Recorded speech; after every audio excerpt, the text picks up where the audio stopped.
Et je n'ai pas vu le reste de la bande depuis très très longtemps. Je crois que les gens nous ont oubliés.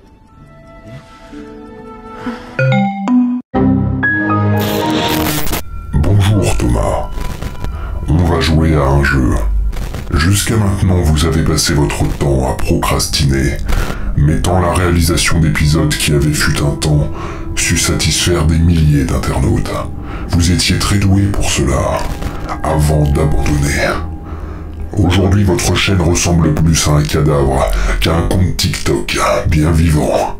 Votre réseau internet est depuis quelques secondes relié à une connexion fortement instable. À la fin de cet enregistrement, vous aurez 24 heures pour nous fournir un nouvel épisode. À la fin du temps imparti, vous savez mieux que quiconque ce qui se passera. Alors non. Nous vous couperons votre connexion internet, Thomas. Vous n'avez pas le choix. Réalisez un nouveau quiz autour d'Halloween, concocté par mes soins. J'ai quelques exemples de questions totalement farfelues. Quelles sont les couleurs associées à Halloween? Le orange. Quand il est noir, quel animal porte malheur? Bah le chat. Quel aliment est creusé pour y déposer une lanterne? Citrouille. Comment se déplacent les sorcières? Le balai. Quel aliment fait fuir les vampires? Allez. Et une multitude d'autres questions aussi originales. Le décompte a commencé, Thomas. Si vous ne vous dépêchez pas, plus d'internet. Et donc terminez les documentaires sur Orelsan et autres Squid Game. Ces imposteurs qui ne connaissent pas le talent des véritables licences que nous sommes et qui savent habilement se renouveler. Tic-tac, Thomas. 24 heures. J'ai le temps. Aujourd'hui en vrac. Aujourd'hui en vrac. Le retour d'Halloween. Je crois que je hais cet homme.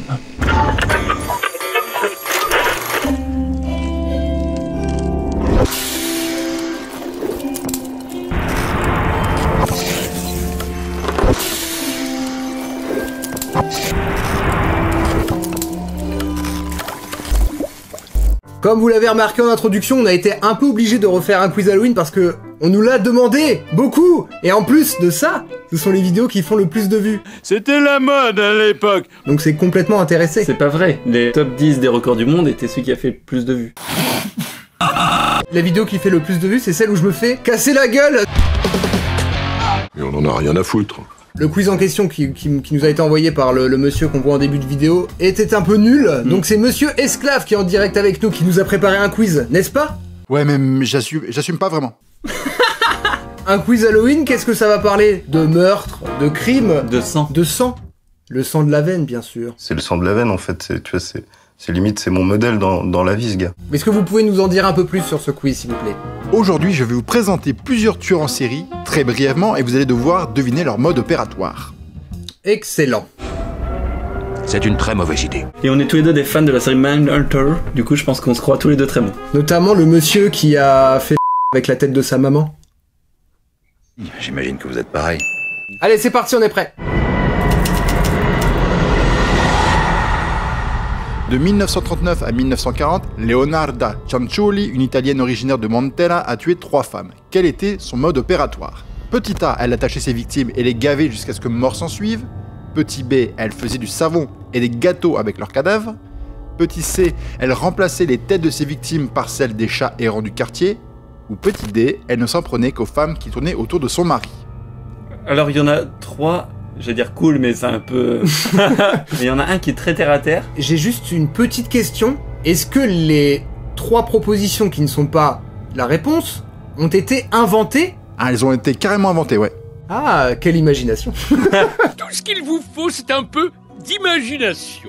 Celles que tu as inventées, peut-être qu'elles ont réellement eu lieu, peut-être. Ou alors, peut-être que j'ai un esprit vraiment malade. Ou peut-être que tu donnes des idées à des gens. Allez, la réponse.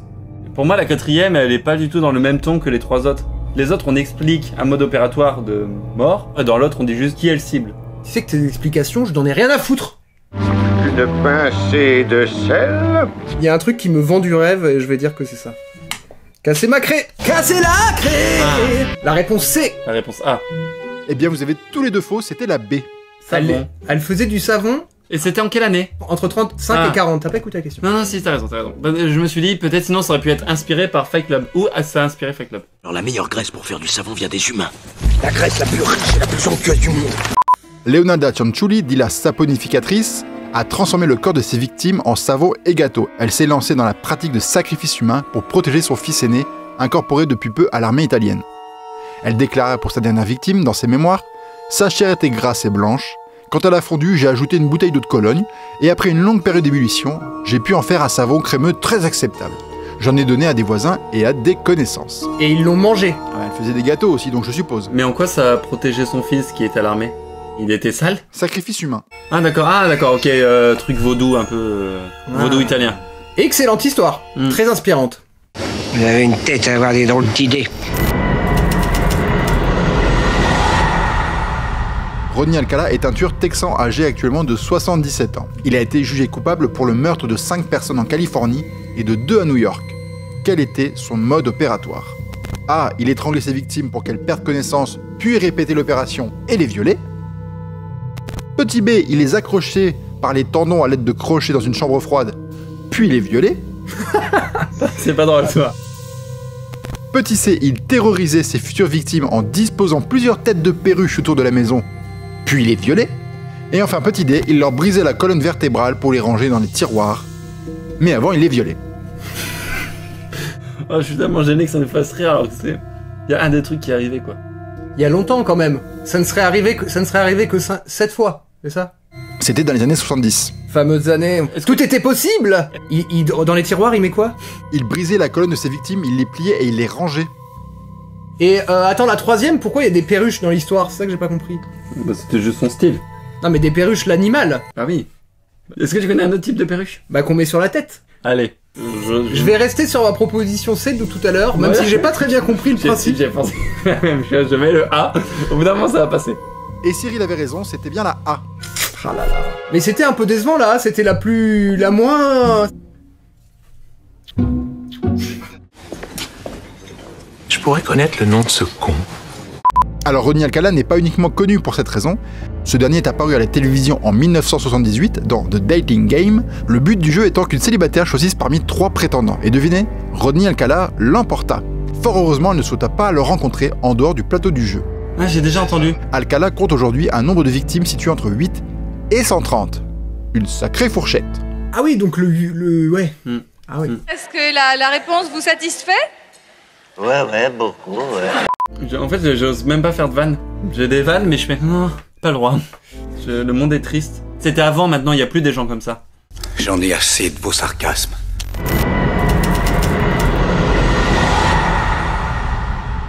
Iqbal est un tueur pakistanais qui aurait revendiqué le meurtre d'une centaine d'enfants en l'espace d'une année. Quel était son mode opératoire?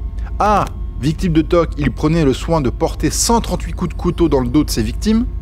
B. Il stockait le corps de ses victimes dans sa cave après les avoir entièrement vidé de leur sang et utilisait ce dernier pour repeindre les murs de sa maison. C. Il dissolvait le corps de ses victimes dans de l'acide après les avoir étranglés et démembrés. Et D. Il enterrait vivant les victimes dans son jardin. Oh. J'avais presque envie de dire la 4 en mode... soyons positifs. Positif pour toi, enterré vivant? Tu sais, quand t'es vivant, c'est horrible. Non, vivant, j'ai entendu juste enterré. Enterré vivant! Mais le fait d'être papa fait que j'arrive pas du tout à rire là, genre je suis pas en mode... Ah, ça fait que je ne peux plus rire de tout. Ah, t'inquiète pas Cyril, on va reparler d'enfants dans cette vidéo. Bon, je vais y aller alors. Il faut préciser que Monsieur Esclave a aussi un enfant et que du coup il a imaginé tous ces scénarios. Ça c'est le plus glauque. Allez, c'est parti. D. Et c'est faux, c'était la C. Il dissolvait le corps de ses victimes dans de l'acide après les avoir étranglés et démembrés.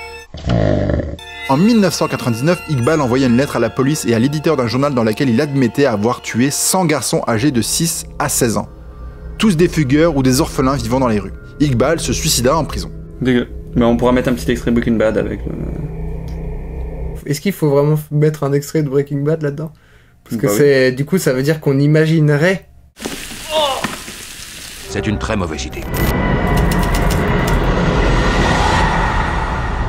Richard Trenton Chase est un tueur californien ayant sévi durant les années 70. Quel était son mode opératoire? A. Il buvait le sang de ses victimes pour échapper aux nazis. B. Il a tué l'entièreté de 3 familles dans la même maison sur plusieurs années. C. Il tuait uniquement des chirurgiens, une rancune tenace due à une opération qui a mal tourné. Ou D. Pris de folie pure, il dévorait des lapins crus devant ses victimes avant de les tuer, à coups de couteau en pleine tête. J'ai rien compris. Moi, pour fuir les nazis, je bois du sang. Des victimes. Exactement, il buvait le sang de ses victimes pour échapper aux nazis. Dans les années 70. Okay. Ah, mais les années 70, hein, c'est incroyable à chaque fois. Tout ce qu'on a raconté, plus ou moins, se passait dans ces années-là. Le bon vieux temps. Ces années-là. Je crois avoir déjà entendu. 2, 3. À l'histoire C. La A. Ça me dit quelque chose.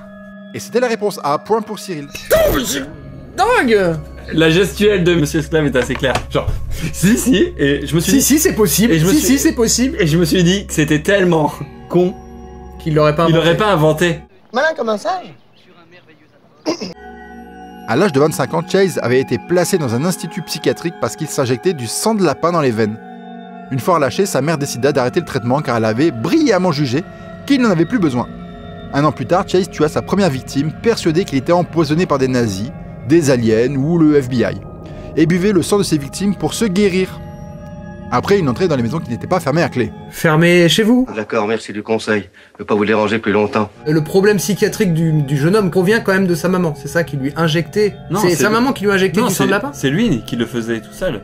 Mais sa mère lui a dit « Oh, il a plus besoin de s'injecter du sang de lapin, c'est bon. » Non, elle a dit « Il a pas besoin d'un traitement médical. » Mais tu n'écoutes pas ce qui nous est dit. C'était très mal expliqué. Bah oui, effectivement, ça peut prêter à confusion. Robert Hansen est un tueur américain. Ouais, tu connais pas les frères Hansen? Ça fait dou-wap, dab-dab, dou-wap.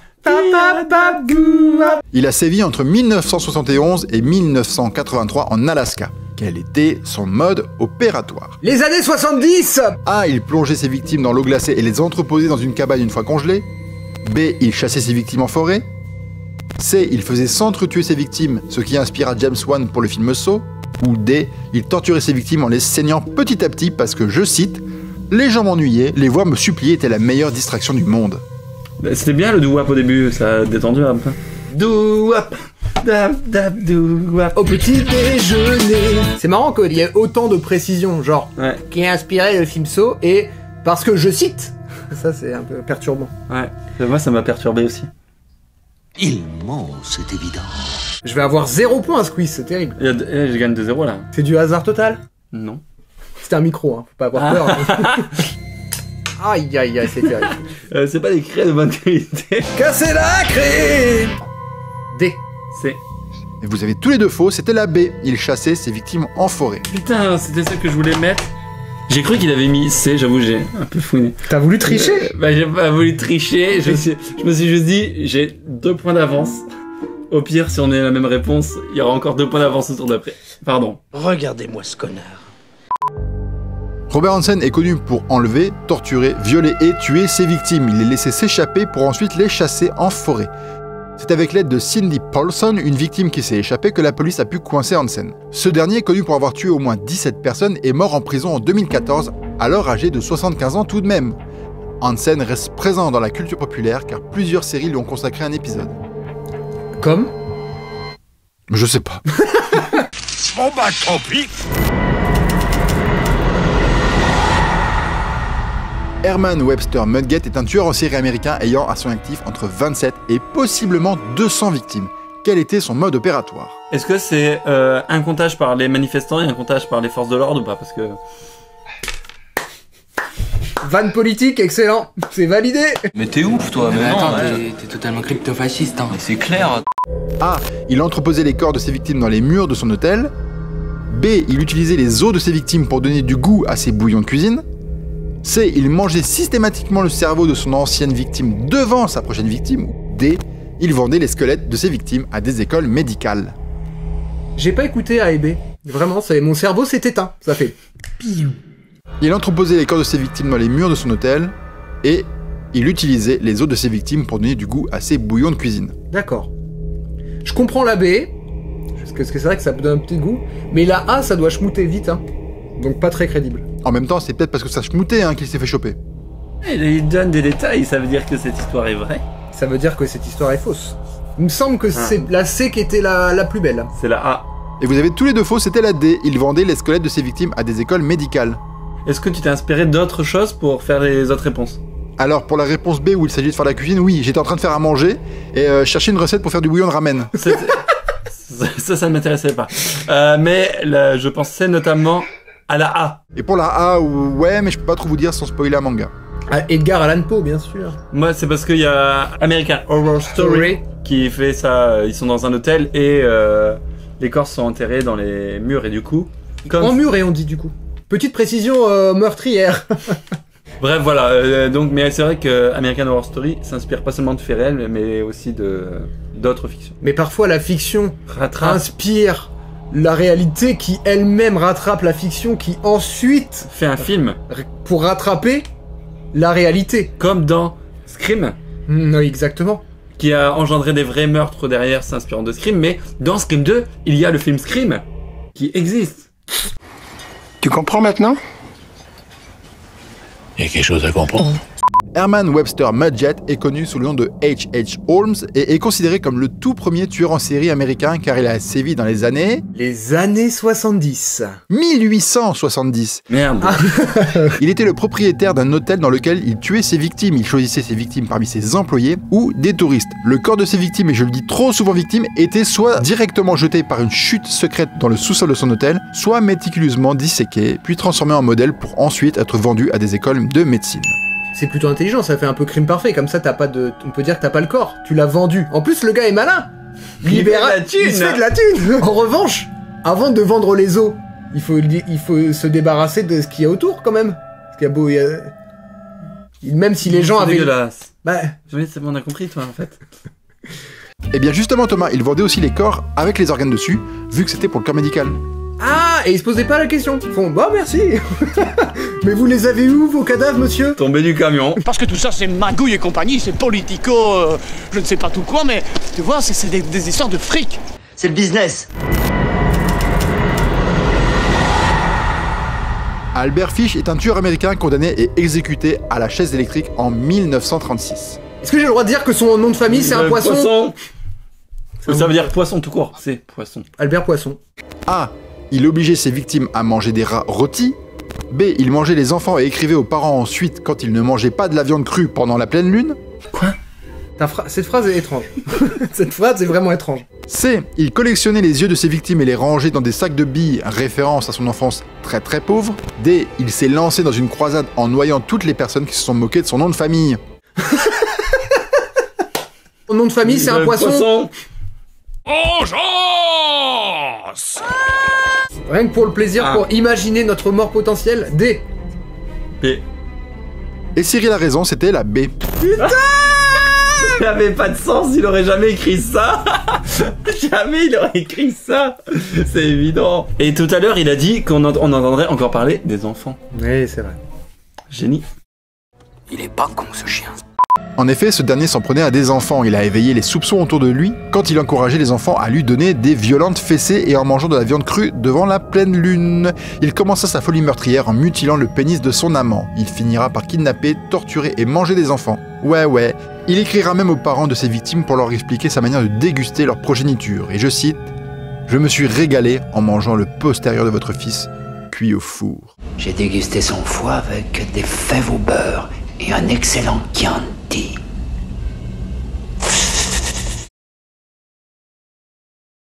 Mais où est-ce que t'as trouvé ces histoires? Parce que les elles sont dingues. Elles sont dégueulasses et j'ai beaucoup cherché. Ouais, t'as dû faire de beaux rêves. Un Jedi ne fait pas de cauchemars. Ed Gein est un meurtrier et pilleur de tombes ayant agi durant les années 40-50. Quel était son mode opératoire? A. Il fabriquait des combi-shorts avec de la peau humaine. B. Il creusait des lanternes dans les têtes de ses victimes. C. Il fabriquait des ceintures cloutées avec des tétons. Ou D. Il collectionnait des vulves dans des boîtes à chaussures. Ah, pas compris. Je vois pas. Tu sais pas ce qu'est une vulve? Mais de quoi vous parlez, là? Ah bah t'es bien le seul à pas le savoir, alors, hein? Ah bah c'est la partie externe du système reproducteur féminin, Cyril, quand même. Allez, je reste 1, encore. 2, 3. B. D. Ça fait le livre. Et vous avez tous les deux raison, car les 4 étaient de bonnes réponses. Oh! ceinture de téton. Un garçon charmant. C'était un garçon très débrouillard. Ed Gein, dit le costumier, pratiquait en effet toutes les pratiques mentionnées. Quand la police a perquisitionné sa maison, elle a pu y retrouver une lanterne creusée dans une tête humaine, une ceinture cloutée avec des tétons, des vulves dans des boîtes à chaussures, un combi-short avec de la peau humaine et une ceinture en cuir avec le reste des corps. Sur place, ils ont également retrouvé le corps d'une femme accrochée à un crochet. Il n'y a pas d'enfant, on peut en rire. Les gens disaient, ah, ça fait longtemps que vous avez pas fait un épisode d'Halloween. Après, ça fait, ne faites plus jamais un épisode d'Halloween. Plus jamais. Jamais. C'est plutôt des hommes pour l'instant, on est d'accord que c'est que des hommes à chaque fois. Non, il y avait la dame spaghetti. Ah, il y avait la dame italienne, pardon. La dame spaghetti. T'as même pas fait exprès. C'est un peu raciste, ça, quand même. Un peu, ouais. Là, non, mais ça aussi sera coupé ce passage. Madame Spaghetti, on coupe. Hein. Madame Spaghetti, on ne coupe allez, pas. Allez, on doit aller parce qu'on a pas assez d'heures devant nous. Mais tu peux pas t'en sortir comme ça, c'est trop facile, hein. Pedro dit Petit Pierre le tueur a été arrêté à de nombreuses reprises par les autorités brésiliennes. Quelle a été la raison de sa première incarcération? A. Il tua et découpa le cœur de son père pour le manger. B. Il tua ses grands-parents pour se venger des maltraitances de son père. C. Il conserva le corps de ses victimes dans une maison et les appelait sa famille. Ou D. Il se fabriquait des masques avec le visage de ses victimes. Comme des petites poupées. Qui sentent moins bon. Sentent moins bon. Il se venge des maltraitances de son propre père, mais du coup il tue ses grands-parents en se disant et si mes grands-parents ils avaient pas fait mon père, eh ben moi je serais pas né et du coup mon père il m'aurait pas tapé, c'est ça la logique. Je savais pas que là il y avoir une super théorie comme ça, c'est vraiment super intéressant. B. Eh bien c'était la A. Pedro, dit le Dexter brésilien, est né en 1954, le crâne déjà fracassé suite au coup asséné par son père alors qu'il était encore dans le ventre de sa mère. Joie. Il a tué à 14 ans un homme qui venait de licencier son père pour vol, a commencé une carrière de vol et de meurtre en tant que revendeur de drogue, a torturé et tué plusieurs autres personnes après que sa femme se soit fait tuer, et finira par un coup d'éclat, celui d'aller tuer son père à la prison municipale dans laquelle il était détenu pour avoir tué sa mère, en lui découpant un morceau de cœur et le manger. En prison, il tuera plus d'une quarantaine d'autres détenus. Il est actuellement toujours en vie et est potentiellement en liberté aujourd'hui car sa peine prenait fin en 2017. Est-ce qu'on peut dire que c'était un homme quand même assez déterminé? Faites attention à vos enfants. C'était le message de sensibilisation et on passe à la suite. Bon, allez, on va pas y passer la journée. Jeffrey Dahmer est un tueur américain né dans le Wisconsin dans les années 60. Il a violé, tué et démembré 18 hommes et garçons dans la région de Milwaukee. 18 hommes? Comme du fromage? Ou comme Thomas? Entre 1978 et 1991. Mais que faisait-il de plus? A. Il en faisait des esclaves sexuels pour des snuff movies. B. Il les donnait à manger à des crocodiles qu'il gardait dans sa piscine. C. Il les transformait en zombies. Ou D. Il vendait les corps de ses victimes à un zoo pour nourrir les bêtes. Mais ce qui implique aussi qu'il se faisait de la maille, malin encore une fois. Hop, 1, 2, 3. Allez, c'est ma dernière chance d'avoir un vrai point. J'ai mis ta réponse D. Moi aussi. Alors faux pour tous les deux, c'était la C. Non mais c'est... Eh, monsieur Slav, dans ta tronche. Ça commence comme ça et après tu prends un goût, arrête. Une vengeance. Arrête. En effet, Jeffrey Dahmer, dit le tueur cannibale, invitait les jeunes hommes, souvent trouvés dans des clubs gays, à son appartement, où il les torturait pour tenter d'en faire des zombies. Il perçait des trous dans leur crâne, puis leur injectait de l'acide chlorhydrique ou de l'eau bouillante dans le lobe frontal. Jeffrey Dahmer a été accusé à 15 peines de prison à vie, soit 957 ans. Il a été battu à mort 2 ans après son incarcération par un autre prisonnier. T'allais dire bien fait. T'as applaudi. Ah mon dieu, horrible. C'était la fin du quiz et j'ai dû... Voilà, c'est terminé. Vraiment, c'était ça. Oh là là, cette vidéo est gênante. Là, je tiens à préciser que c'est le premier quiz où j'ai vraiment 0 point. Parce que bon, le 1 point que tu nous as laissé... Non, tu nous as laissé 1 point et toutes les réponses étaient bonnes. Tout le monde a 1 point. Tu me prends pour un gamin de CE1 ou quoi? J'espère que ça vous a plu de faire un petit quiz Halloween. Il n'y a pas de gage, c'est pas grave. Le gage, c'était quand même de se prendre tout ça dans la tronche pendant... Je pense que en soi, j'ai failli vomir 7 fois. Moi, 2 fois. J'espère que ce petit quiz Halloween à l'ancienne vous aura plu. On se donne rendez-vous très bientôt pour une prochaine vidéo. À très bientôt pour de prochaines aventures effrayantes. Bisous. Tchuss. n'avez pas fait mon quiz, Thomas, mais je dois avouer que celui-ci avait de la gueule. Même si vous avez négligé de mentionner toutes les références cinématographiques. J'espère que nous pouvons maintenant compter sur vous pour monter les épisodes de manière régulière. Bah... non.